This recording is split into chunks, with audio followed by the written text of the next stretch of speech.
Hello and welcome to Do It Yourself channel. Today I will show you how to do a factory reset in POCO M3 phone. We will go to the settings, first about phone, scroll factory reset, erase all data. No need for backup, or if you want you can make one, factory reset. It will count down from 10 seconds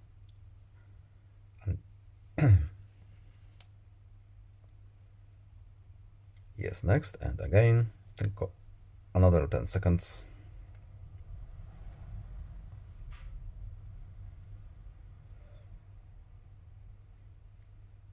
And okay. It will take a couple minutes, 2, 3 to 5, and that's it.